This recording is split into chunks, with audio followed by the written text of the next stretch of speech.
warahmatullahi wabarakatuh. Selamat siang, perkenalkan nama saya Royani Citra Dewi dengan NIM 5117100. Di sini saya dan rekan saya Ika Siti Nur Endah, Rike Nur Syafitri, dan Nikia Natasha akan memaparkan hasil implementasi manajemen risiko pada salah satu UMKM. Dalam dunia industri, resiko itu akan selalu muncul. Resiko itu tidak dapat dipungkiri karena adanya ketidakpastian yang tidak dapat diprediksi sebelumnya sehingga menyebabkan kerugian-kerugian yang harus diterima oleh perusahaan. Begitupun juga dengan UKM dengan latar belakang modal yang kurang kuat sehingga menyebabkan kerugian yang berakibat pada kegiatan operasional, finansial, dan bahkan sampai keberangkutan. Walaupun resiko itu beragam dan selalu ada dalam industri, tetapi resiko itu dapat dideteksi sehingga dapat diantisipasi dampak resiko yang akan muncul.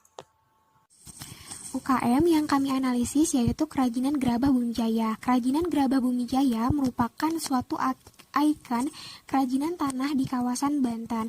Nah, Kerajinan Gerabah Bumi Jaya ini sudah ada sejak lampau dan sampai saat ini masih hidup dari generasi ke generasi. Itu tidak hanya menyebar luas kepada pasar lokal, tetapi mereka juga menjadi komoditas ekspor. Selanjutnya, saya dan rekan saya itu akan mencoba menganalisis manajemen risiko pada salah satu UMKM ini, yaitu Gerabah Bumi Jaya. Tetapi sebelum ke tahap selanjutnya, saya akan mencoba memaparkan apa itu risiko terlebih dahulu.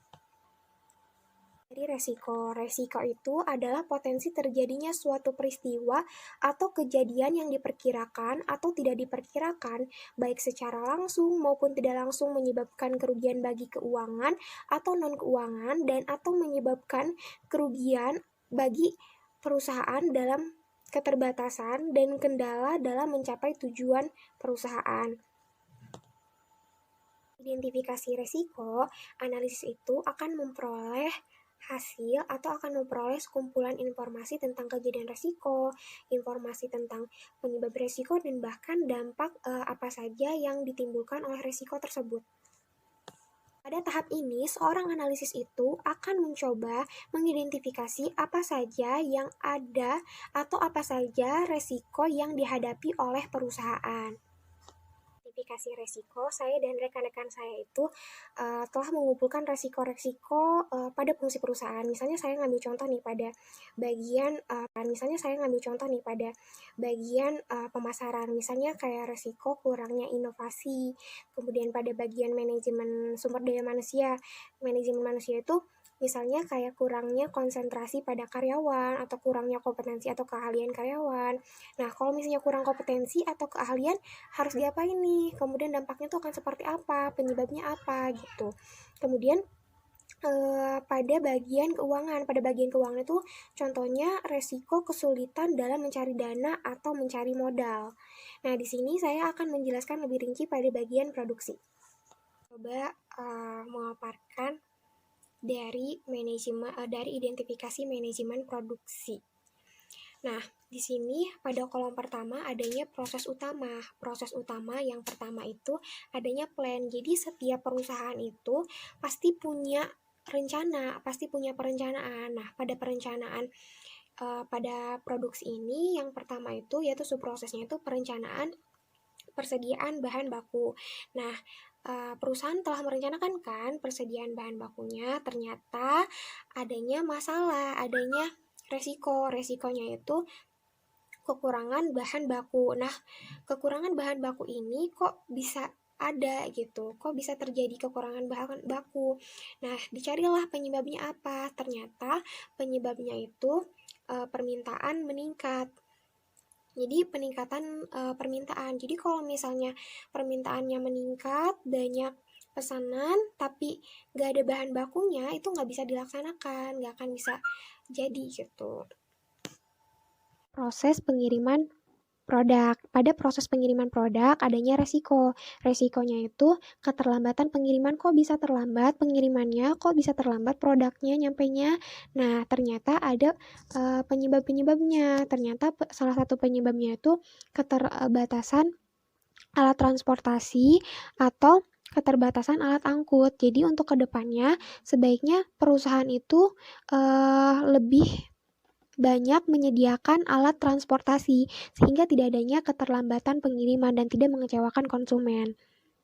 Baik, materi.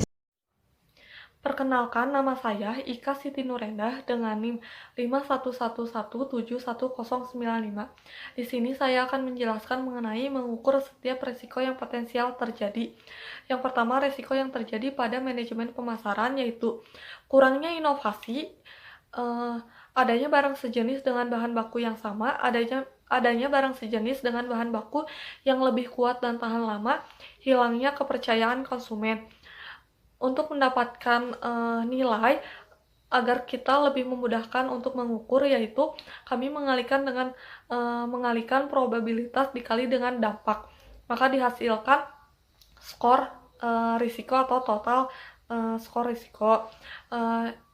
Untuk skalanya, probabilitas 1-5 dengan 1 sangat tidak sering terjadi atau tidak sering terjadi. Yang kelima sangat sering terjadi, dan dampak skalanya sama 1-5 dengan 1 dampak yang paling minimum, yang kelima dampak yang paling berbahaya. Di sini juga kami menganalisis mengenai manajemen produksi yaitu adanya kekurangan bahan baku, keterlambatan ketersediaan bahan baku dengan kualitas yang tidak sesuai, terus bahan baku yang dipesan tidak sesuai, delay saat proses pelunakan tanah liat. Dan untuk manajemen sumber daya manusia yaitu kurangnya peningkatan kualitas pengrajin, tidak mampu memenuhi permintaan konsumen, tenaga kerja yang tidak disiplin, tenaga kerja yang merasa jenuh, tenaga kerja yang kurang terampil. Yang selanjutnya, risiko yang terjadi pada manajemen keuangan. Sulitnya mendapatkan modal dari lembaga keuangan atau bank, harga bahan baku yang terus meningkat dan semakin mahal, piutang yang tidak tertagih, adanya uang hilang, dan risiko gagal bayar. Yang selanjutnya, saya akan menjelaskan mengenai memetakan setiap risiko dengan 4 kuadran atau 2 dimensi. Yang pertama itu kami melihat dulu skor nilai dari tiap risiko yang sudah kami ukur. Dilihat dari nilai risiko yang paling tinggi, maka dimasukkan pertama dengan golongan risiko tinggi, yaitu dengan nilai risiko 16, yaitu keterlambatan ketersediaan bahan baku. Dan untuk risiko yang paling rendah yaitu keterlambatan pengiriman dengan nilai skor 2. Yang selanjutnya, untuk metrik risiko kami memasukkan dari nilai probabilitas dan dampaknya yang termasuk ke dalam risiko rendah, yaitu dengan kode BB13, AA1, BB4. Dan risiko yang sedang yaitu AA2, BB11, CC4, BB7, BB3, BB6, BB11, BB12, DD4, dan CC7 serta CC8. Untuk risiko tinggi pada UMKM ini cukup banyak, yaitu ada AA3, DD3, BB2, BB8, CC11, CC10, DD6, BB5, CC6, CC9, DD2, BB1, AA4, BB9, CC1, CC2, CC3, CC5, DD1, DD5. Assalamualaikum warahmatullahi wabarakatuh. Perkenalkan, nama saya Niki Nanda Pasya dari kelas 8E.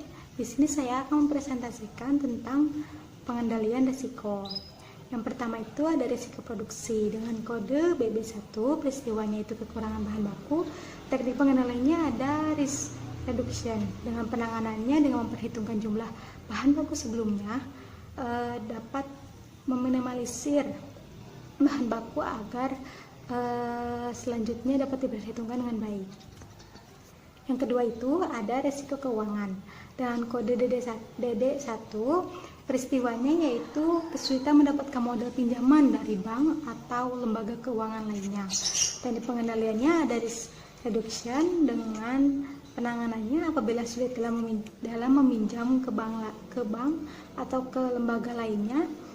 Solusi yang tepat itu yaitu dengan memakai modal sendiri untuk sementara waktu. Yang ketiga itu ada resiko sumber daya manusia atau SDM dengan kode CC1 dengan peristiwanya yaitu kekurangan kualitas peningkatan pengrajin gerabah ini. Terus teknik pengendalian risikonya risk reduction dengan penanganannya yaitu dengan diberikan insentif atau kompensasi kepada karyawan agar karyawan dapat termotivasi untuk lebih giat lagi dalam bekerja. Yang keempat itu ada resiko pemasaran dengan kode AA1. Peristiwanya itu kurang inovasi pengrajin itu. Teknik pengendaliannya yaitu dengan risk reduction. Cara penanganannya itu mencari informasi-informasi mengenai produk pesaing yang dapat dijadikan referensi dari. Saya akan membahas tentang monitoring resiko. Yang pertama itu ada resiko manajemen pemasaran. Yang pertama itu ada kurang inovasi, yang kedua adanya barang yang sejenis dengan bahan lain yang lebih kuat dan tahan lama. Terus yang ketiga itu adanya barang sejenis dengan bahan baku yang sama di negara lain. Nah, yang keempat itu ada kehilangan kepercayaan konsumen. Selanjutnya ada resiko SDM. Yang pertama di sini saya juga akan menjelaskan tentang SDM. Yang pertama itu ada kurangnya kualitas si pengrajin gerabah ini karena kurangnya motivasi kan. Yang kedua ada tidak mampu memenuhi semua permintaan dari konsumen. Order pesanan itu tidak semuanya terorganisir dengan baik. Yang ketiga itu ada tenaga kerja kurang disiplin, tenaga kerja yang merasa jenuh dan tenaga kerja yang kurang terampil. Yang ada resiko manajemen produksi. Yang pertama itu ada kekurangan bahan baku, yang kedua ada keterlambatan ketersediaan bahan baku, yang ketiga ada bahan baku yang tidak sesuai dengan yang spesifikasinya, yang keempat ada kuantitas dari bahan baku yang tidak sesuai dengan pesanan adanya. Terus yang kelima ada delay saat proses pelunakan tanah liat. Terus selanjutnya ada resiko keuangan. Yang pertama itu ada kesulitan di dalam mendapatkan modal pinjaman dari lembaga atau bank lainnya, lembaga keuangan atau bank lainnya. Yang kedua itu ada harga bahan baku yang semakin mahal karena kondisi yang sekarang juga. Terus yang ketiga ada piutang tidak tepat. Perkenalkan, nama saya Rike Nur Sapitri dengan NIM 097. Di sini saya akan menjelaskan mengenai strategi yang dilakukan oleh perusahaan pada UMKM Sentra Produksi Kerajinan Gerabah yang ada di Desa Bumi Jaya. Berdasarkan hasil pemetaan risiko, diperoleh hasil bahwa tidak terdapat risiko yang termasuk dalam kategori ekstrim. Kemudian ada 19 item risiko yang termasuk dalam kategori high, ada 11 risiko yang termasuk dalam kategori moderat, dan ada 3 item risiko yang termasuk dalam kategori low. Selanjutnya di sini ada tabel yang menjelaskan tentang penyebab dan dampak dari suatu risiko. Selain itu juga ada usulan mitigasi atau strategi yang dilakukan oleh perusahaan. Yang pertama yaitu risiko yang termasuk dalam kategori high, yaitu risiko adanya barang sejenis dengan bahan baku yang sama dengan produk negara lain. Penyebabnya yaitu karena adanya persaingan antara kedua perusahaan, dan untuk jenis tindakan atau pengendalian risikonya yaitu dengan menggunakan metode risk reduction, yaitu metode untuk mengurangi kemungkinan terjadinya suatu risiko atau dampak kerusakan yang dihasilkan oleh suatu risiko. Dan untuk usulan mitigasinya atau strategi yang harus dilakukan yaitu dengan cara menerima dengan syarat perusahaan harus membuat produk yang lebih berkualitas, kemudian melakukan inovasi dan melakukan promosi yang lebih gencar, sehingga perusahaan mempunyai diferensiasi produk, di mana hal ini bertujuan untuk memenangkan persaingan dalam rangka meraih pangsa pasar konsumen dari para pesaing atau para kompetitor. Selanjutnya yaitu ada risiko piutang tidak tertagih. Penyebabnya yaitu karena kurangnya kontrol dari pemberi piutang atau perusahaan, kurangnya analisis seleksi dalam pemberian kredit, nasabah sengaja tidak mau membayar, kemudian yang terakhir yaitu nasabah mengalami kesulitan keuangan sehingga tidak mampu membayar. Dan dampak dari piutang yang tidak tertagih ini yaitu akan membuat perusahaan mengalami kerugian karena beban yang dikeluarkan untuk jumlah piutang yang tidak dapat ditagih cukup besar. Kemudian untuk jenis tindakannya yaitu sama dengan menggunakan metode risk reduction.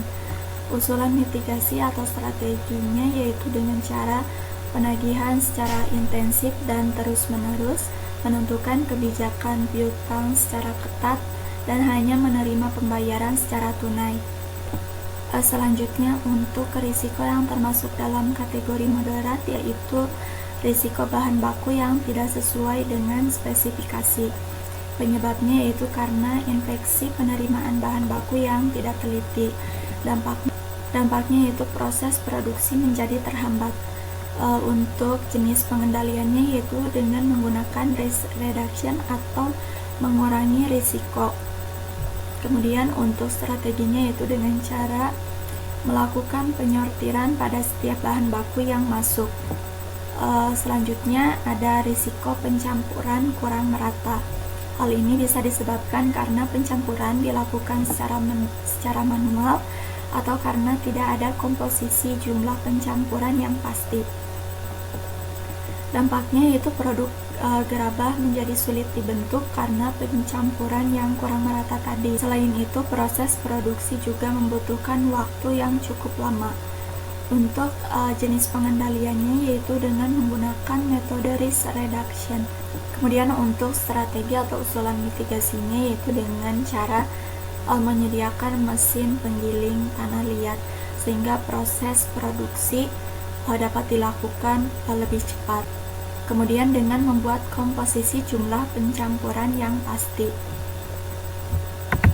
Kemudian untuk risiko yang termasuk dalam kategori low yaitu risiko kurangnya inovasi.